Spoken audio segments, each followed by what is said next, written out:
Marguerite Duras était une femme de lettres, dramaturge, scénariste et réalisatrice française, née le 4 avril 1914 à l'Indochine française et morte le 3 mars 1996 à Paris. Elle est une auteure importante de la seconde moitié du XXe siècle et elle a écrit plusieurs œuvres polémiques, nombreuses biographies, scripts de films et quelquefois elle est dirigée. Son premier roman était Les Impudents, qui était publié en 1943 et à partir de cette époque, elle utilise le pseudonyme Duras parce qu'elle pensait qu'un écrivain ne peut pas utiliser le nom de son père. Parmi les très connus films sont Les Enfants, Le Camion, India Song, Nathalie Granzer et Détruit dit elle. Sa plus connue œuvre au cinéma est Hiroshima mon amour en 1959.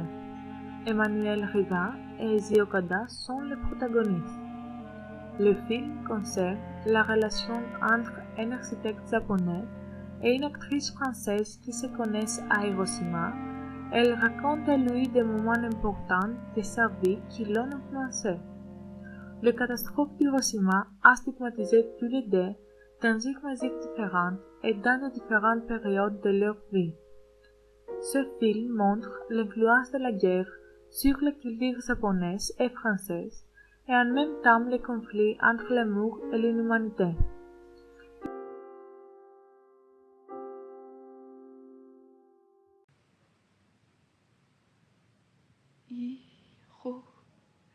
Hiroshima.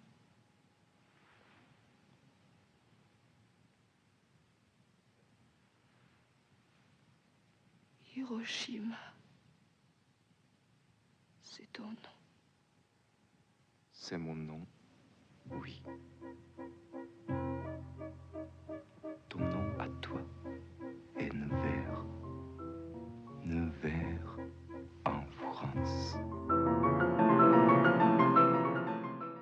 Il a gagné du prix de meilleur script à Oscar et au Festival de Cannes en 1959, il a obtenu le prix de la Fédération internationale de la presse cinématographique et le prix de la Société des écrivains de cinéma et de télévision. Marguerite Duras a donné une grande œuvre à l'histoire de la littérature et du cinéma, et pour cette raison, plusieurs dédicaces sont devenues à son nom. Dans l'information. Dans une information constante. Sur son corps, sur son devenir corporel, sur sa santé, sur sa vie familiale, sur son salaire, sur son loisir. C'est pas loin du cauchemar. Il n'y aura plus personne pour lire.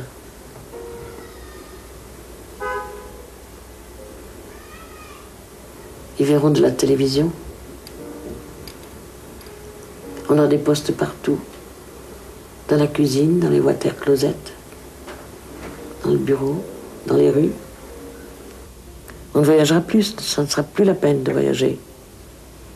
Quand on peut faire le tour du monde en 8 jours ou 15 jours, pourquoi le faire? Dans le voyage, il y a le temps du voyage. C'est pas voir vite, c'est voir et vivre en même temps. Vivre du voyage, ça ne sera plus possible. Il restera la mer quand même, les océans. Et puis la lecture. Les gens vont redécouvrir ça. Un homme un jour lira. Et puis tout recommencera.